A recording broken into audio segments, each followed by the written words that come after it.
Olha, vamos falar mais uma vez sobre o caso Castelo do Piauí. Desde a semana passada, a TV Cidade Verde vem dando informações exclusivas sobre esse caso, inclusive com possibilidades de mudança na condenação que houve dos menores. O caso deles já foi julgado. E como será tocado daqui para frente o caso do Adão Souza, que é o maior acusado de comandar os jovens naquela chacina e assassinato e estupro coletivo. Quero informar, estão aqui no nosso estúdio o doutor Cesário Cavalcante, que é promotor de justiça lá de Castelo e desse caso. Boa tarde, doutor Cesário, muito obrigado pela presença. Boa tarde, Amadeu, é um prazer me encontrar aqui com você. Boa tarde a todo o povo de Castelo do Piauí. Boa tarde a todos os piauienses. E o Tiago Melo, que foi o repórter Cidade Verde, ele é o repórter em ação, que fisgou esse furo de reportagem com possibilidades de alteração no caso Castelo, possibilidade de reviravolta no caso Castelo. E hoje o Tiago tem outra informação exclusiva, é sobre a abertura de um novo inquérito paralelo sobre o caso, mas que pode ter a ver com o caso Castelo, a suposta participação de um PM no caso. Conta essa história, Tiago, boa tarde. Boa tarde, Amadeu, e todos que nos assistem. Informação confirmada hoje pela Polícia Militar do Piauí, e está aberto um IPM, Inquérito Policial Militar, para investigar uma suposta situação de fomento à violência no município de Castelo do Piauí. Está sendo aberta esse procedimento... Quando é IPM é contra policial. Exatamente, ele é um policial militar.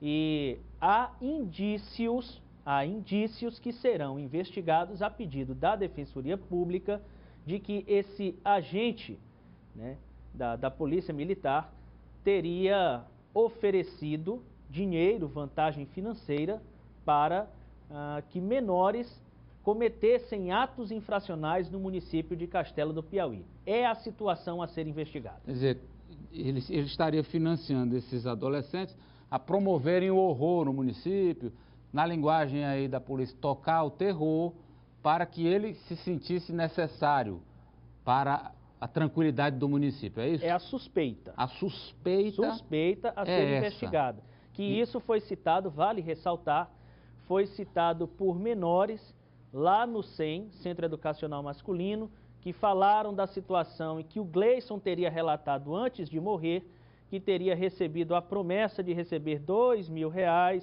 e uma vantagem de uma pessoa que está sendo investigada. E daí, Tiago, a suposta ligação desse inquérito com o caso Castelo. Exatamente. Com o repórter em ação. A abertura do inquérito foi determinada ainda no sábado.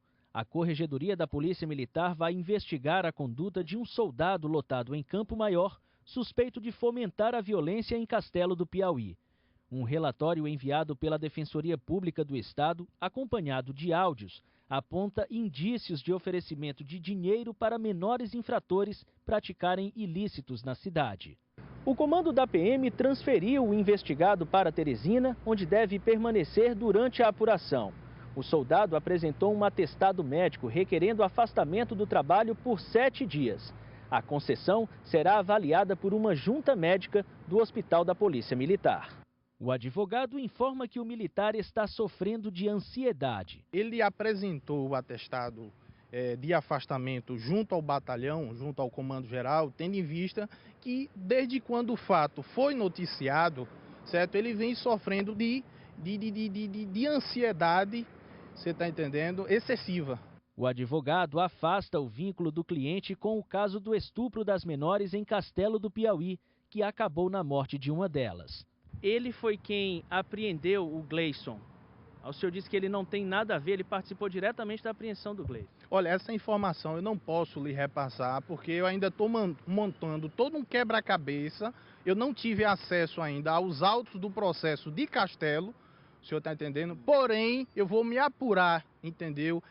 De toda a situação de todo o processo, porém o que eu posso afirmar concretamente que meu cliente não tem nada a ver com a situação de Castelo. O que existe são informações inidôneas, informações falsas, certo? Que não condizem com a realidade. O policial ficou de se apresentar hoje ao subcomandante da Polícia Militar. A suspeita sobre ele se baseia em declarações ouvidas pelos defensores do caso Castelo, dando conta que Gleison havia confidenciado antes de morrer no SEM que recebeu uma proposta de R$2.000 mais um advogado para cometer atos infracionais em Castelo. Como se trata de um pedido individual relacionado a um fato e provavelmente atribuído a um policial, há a obrigação por parte do próprio comandante-geral, através da sua corregedoria, de abrir esses procedimentos. Então, logo chegue a Polícia Civil, nós também temos a obrigação de abrir o procedimento com relação a essa denúncia, relatando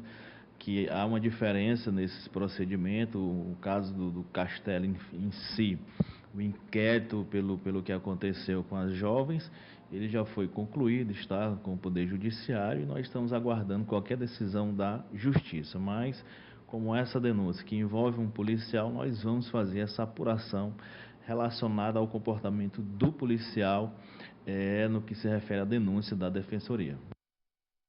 Bem, Thiago, vamos tentar aqui juntar o quebra-cabeças. Primeiro ponto, o advogado do policial disse peremptoriamente, aí, claramente, meu cliente nada tem a ver com as ocorrências no morro em Castelo. É o que foi que ele disse. 2, o comandante da polícia solicitou, ele hoje está lotado em Campo Maior. Exato. E o comandante quer lotá-lo em Teresina. Solicitou a remoção para Teresina. Para que ele seja lotado em Teresina. Isso, até para se afastar do local lá onde a situação no meio da supostamente confusão. Aconteceu, para dar mais lisura e transparência à investigação. E a acusação contra ele parte da Defensoria. Na verdade, a Defensoria não chega a ser uma acusação, Amadeu. A Defensoria cita fatos e solicita que sejam investigados. E como disse aí o secretário de Segurança, o inquérito com relação aos menores já foi encerrado, porque na verdade são 2 inquéritos. É um com relação aos menores, que já foram sentenciados, e há um outro inquérito com relação ao Adão, Exato. que corre em separado. Apesar de ter sido o mesmo crime, mas como ele é maior de idade, corre em separado. Há um terceiro inquérito, que é sobre a morte do garoto. Do Gleison. Do Gleison lá no dentro do 100. SEM. Esse Exato. é um terceiro inquérito. Terceiro. E esse que você aponta que começou na quarta, no sábado, é um 4º inquérito específico da polícia para avaliar os atos desse policial. Exatamente. Que inclusive, Amadeu, vale ressaltar, o advogado colocou que ele não tem nada a ver com o caso de Castelo, porém, consta no processo que ele foi o primeiro policial a ter contato com o Gleison, que, de acordo com as provas existentes dentro do processo, foi quem estuprou pelo menos 3 das 4 meninas. Teria sido ele. Ele quem apreendeu o Gleison. E que, de acordo com os laudos técnicos, foi encontrado o sêmen do Gleison em 2 ou 3 delas. Em 3 delas. Em 3 delas. Exatamente. Bom, vamos conversar então com o doutor Cesário Cavalcante, que é promotor lá de Castelo e desse caso específico. Doutor Cesário, qual a avaliação que o senhor faz dessa nova vertente que foi levantada pela Defensoria Pública? Olha, qualquer que venha a ser o resultado, em nada vai alterar o que já foi definido na sentença do juiz. Então, inconformado, a Defensoria Pública apelou, entrou com recurso de apelação. Este promotor de justiça rebateu todos os argumentos levantados na apelação do defensor, e eu tenho quase que absoluta convicção de que a sentença do juiz será mantida, porque as provas contra os 4 menores e contra o Adão, evidentemente que as provas contra o Adão serão mais aperfeiçoadas durante o curso do processo que foi movido contra ele também. Agora, todos eles, inclusive o Adão, são réus que merecem a condenação. Condenação que o juiz impôs na sentença, analisando todas as provas, as minhas contrarrazões, as minhas alegações finais que eu levantei, todo o processo, com todas as provas contidas nos autos, e depois a sentença do juiz e a apelação, da Defensoria Pública não vai alterar o que foi decidido pelo juiz. A sentença do juiz é perfeita. Não tem defeito, não merece um reparo. Não sequer. merece reparo. Sequer, então, a nenhum posição sequer. do senhor coaduna, corrobora com a da polícia. A delegada que acompanhou o caso, esteve aqui na semana passada e disse, não retiramos uma vírgula do que apuramos e da forma como eles foram acusados. Vale esse mesmo raciocínio para o Ministério Público. Não se acrescenta e nem se retira uma vírgula sequer. Então, a delegada, ela está realmente em harmonia com os fatos que aconteceram, com as provas produzidas. E tudo que esses menores, todos eles confessaram explicitamente, 2 vezes perante a polícia, inclusive um depoimento gravado, e eles confessando. Olha, são coisas terríveis. E quando chegou na justiça, que foi ouvido aqui, nós só ouvimos os réus aqui em Teresina, que não tinha condição de se ouvir eles em Castelos, os depoimentos deles na justiça também, perante o juiz, perante este promotor de justiça, não alterou em nada o depoimento deles prestado na polícia. Olha, se mantém o cerne da questão, o centro, a questão mesmo, o mérito, eles não alteraram em nada o depoimento deles na polícia. Doutor, quer que eu conte como que aconteceu? O que um réu disse? Pois não. Um dos menores? Pois não. Ora, quando se teve notícia do crime, que a imprensa começou a noticiar que as vítimas estavam desaparecidas, surgiram as bicicletas que a polícia levaram para a delegacia. Então, o povo se noticiou que essas meninas teriam sido encontradas estariam lá no Morro do Garrote. Então, a população... Bicicleta ou motocicleta, doutor? Era motocicletas. Era. Então, a polícia se deslocou toda para lá, para o Morro do Garrote. Um dos menores mora ali pertinho. Aliás, todos eles moram ali, circulando ali, todo o Morro do Garrote. Pois bem, um dos menores disse que ouviu tudo o que se passou lá no Morro do Garrote. Ele contou tudo através de uma mulher. Ele disse que tinha uma mulher relatando para outras mulheres e ele ouviu esse depoimento dessa mulher. Está transcrito todo aqui o depoimento dele. Eu transcrevi, foi gravado, mas foram transcritos, está lá no processo, a transcrição feita do depoimento desse menor. Então ele relata tudo o que aconteceu ali no Morro do Garrote. Ninguém sabia ainda, a polícia, ninguém tinha apurado ainda esses fatos. Foi naquele momento que a polícia se deslocava lá para o Morro do Garrote. Então ele conta tudo que essa mulher, o que essa mulher ouviu, rapaz, me diz aí, por favor. E ele foi relatando tudo o que aconteceu, que foram estupradas, que eram 4 que estavam em 2 motos, que foram arrastadas lá para a pedra de onde eles lançaram as meninas, a cerca de 10 metros abaixo, que lá de cima desse morro, eles ficaram lançando pedras, e lá embaixo as meninas, a altura de mais de 10 metros de altura. Para vocês verem o quanto perversos são esses menores. E o Adão. Então eles ficaram lançando pedras de mais de 10 metros de altura contra as vítimas, já desmaiadas, que elas estavam desmaiadas desde o início. Elas foram amordaçadas, foram enforcadas, perderam a consciência, ficaram inconscientes. Elas não sabem o que aconteceram com elas. Tem uma que não sabe nem sequer que tenha sido estuprada. Então esse menor contou tudo. Diga, rapaz, para mim conta mais o que aconteceu mais. Esse menor que não é o Gleison. Que não é o Gleison. É um dos outros 3. Um dos outros 3. Ele já tinha parcialmente afirmado na polícia essa confissão, mas lá ele foi mais contundente. Sim, o que aconteceu mais? Ele detalhou. Detalhou. O que aconteceu mais? Sim, depois que a gente lançou pedras, outros lá desceram. Ele julga a culpa toda no Adão. Ele joga mais a culpa no Adão, certo? Desceram, jogaram mais pedras nelas lá, porque tinha uma que estava se mexendo como se estivesse viva. E eu digo, o que eles foram fazer lá então? Ele usou essa expressão, bem que esse nome, eles foram conferir se elas estavam realmente mortas.